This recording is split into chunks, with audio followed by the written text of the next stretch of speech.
Tu fais tes ablutions plusieurs fois par jour. Mais sais-tu quel geste rapporte des récompenses sans être obligatoire? Le prophète, paix sur lui, faisait toujours ses 5 actes. Premier acte, se laver les mains 3 fois au début. Deuxième acte, se rincer la bouche, même si ce n'est pas obligatoire selon les hanafite.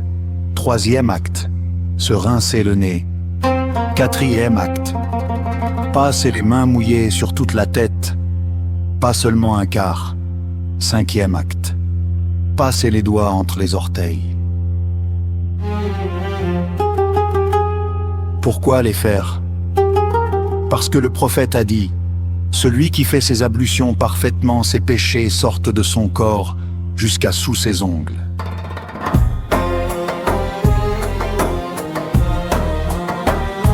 Ce sont des synonymes. Si tu les fais, tu es récompensé. Si tu ne les fais pas, ton ablution reste valide. Mais pourquoi se priver de récompense?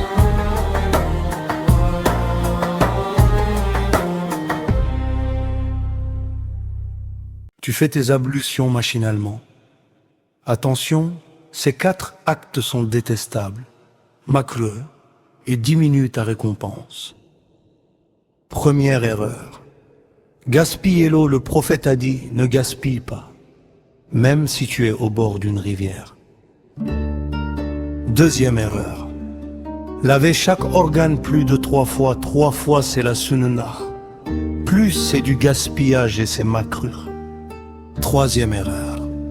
Parler de sujets futiles pendant les ablutions. La bouche et la langue doivent être en état de rappel d'Allah. Quatrième erreur. Éclabousser son visage ou ses vêtements sans raison. Le prophète détestait l'excès et la négligence. La bonne pratique, être économe, concentré et rapide. Tes ablutions seront parfaites et acceptées.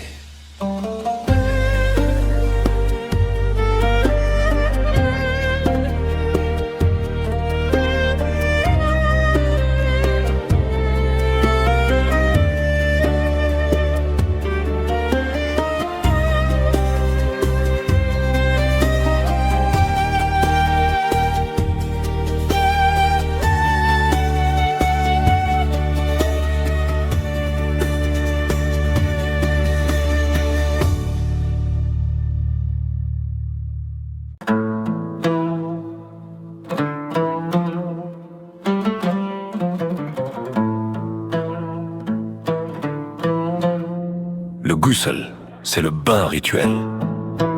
Mais quand devient-il obligatoire? 5 causes. Première cause, l'éjaculation, même pendant le sommeil. Deuxième cause, le rapport sexuel, même sans éjaculation. Troisième cause, les menstrues pour la femme. Quatrième cause, les loqis, les saignements après l'accouchement. Cinquième cause, la conversion à l'islam. La majorité des savants disent que le converti doit prendre un bain rituel.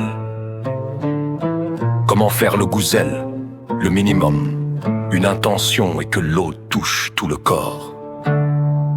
La sunna, commencer par laver ses mains, puis les parties intimes, puis faire ses ablutions normales, puis verser 3 poignées d'eau sur la tête, puis laver le reste du corps. Règle d'or, ne pas gaspiller l'eau. Le prophète faisait son ghusl avec seulement 3 litres d'eau. Tu te lavais correctement.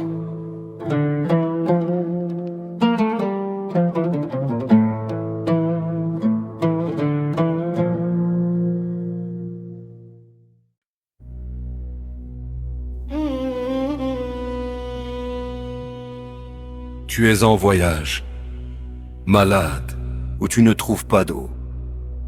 Allah t'a facilité par le tayammum, l'ablution sèche. Mais attention, beaucoup font des erreurs. Première erreur, frapper la terre plusieurs fois sans raison. Selon la majorité des savants, Une seule frappe suffit. Deuxième erreur, ne pas enlever les impuretés avant le tayammum. Si tes mains sont sales, nettoie-les d'abord. Troisième erreur, passer les mains sur tout le corps, non seulement le visage et les mains jusqu'aux poignets. Comment faire correctement? Une intention, une seule frappe sur la terre ou sur un mur propre. Puis tu passes tes mains sur ton visage, puis sur tes mains droite et gauche.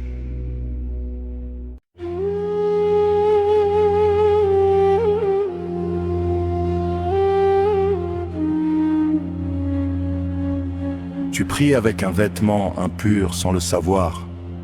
Voici les 7 impuretés sur lesquelles les savants sont unanimes. Première impureté, l'urine deuxième, les sels troisième, le sang en quantité quatrième, le pus cinquième, le vin et tous les alcools forts sixième, la viande de porc septième, le chien, y compris sa salive. Attention, les larmes, la morve, la salive humaine ne sont pas impures, la sueur non plus. Comment se purifier? Par l'eau. Pour l'urine d'un bébé qui n'a mangé que du lait, il suffit d'essuyer. Pour le reste, laver jusqu'à disparition de l'impureté. Règle d'or. En cas de doute, tu ne sais pas si ton vêtement est touché. Le principe est la pureté originelle. Tu n'as rien à faire.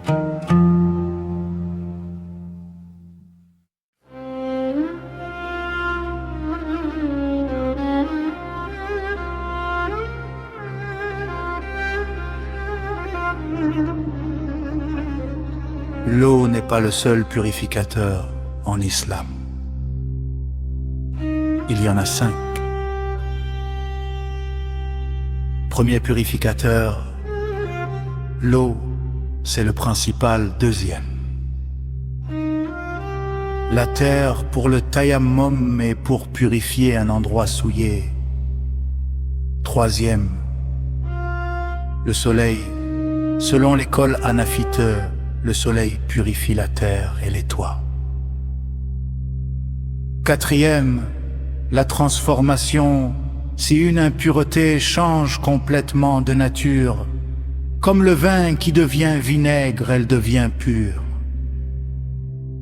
Cinquième, le transfert. Si une impureté tombe dans une grande quantité d'eau, elle ne la rend pas impure.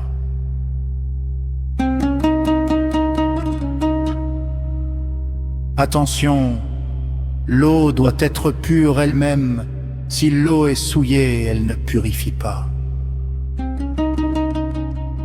Et n'oublie pas, pour le chien, il faut 7 lavages, dont un avec de la terre.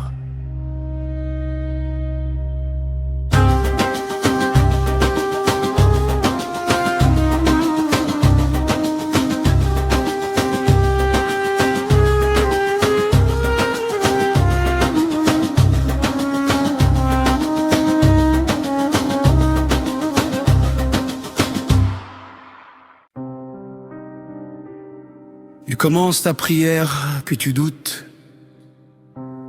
Est-ce que j'ai bien fait mes ablutions? Est-ce que j'ai perdu mes gaz?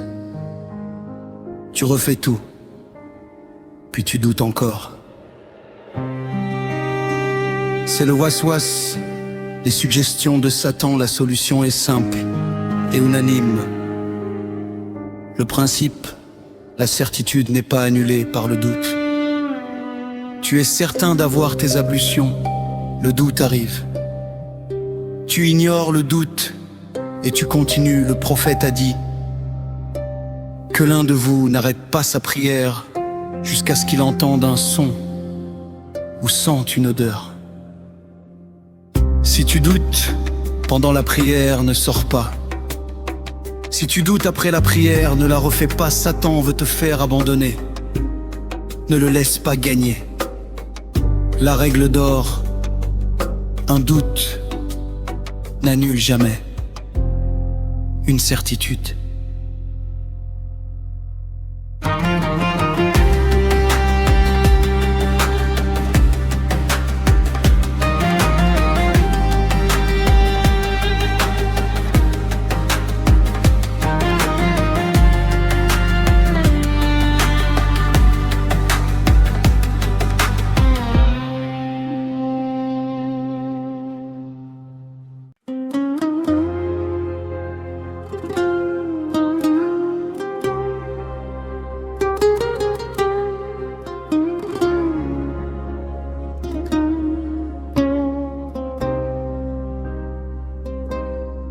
Tu sors des toilettes. Tu te nettoies avec du papier ou de l'eau. Les deux sont permis, mais avec des règles. L'istijmar, c'est se nettoyer avec des pierres ou du papier, les conditions. Un nombre impair, 3, 5 ou 7, et qu'aucune impureté ne dépasse l'orifice. L'istanja, c'est se laver à l'eau. C'est mieux selon la plupart des savants. Les positions des 4 écoles pour les hanafite. L'istijmar suffit si l'impureté ne se déplace pas. Pour les malikites, l'eau est obligatoire si l'impureté dépasse l'orifice. Pour les chafites, l'eau est meilleure, mais l'istijmar est permis. Pour les hanbalites, on peut choisir. Règle d'or. Pour les excréments secs, 3 pierres suffisent. Pour les liquides, l'eau est nécessaire. Et toujours un nombre impair.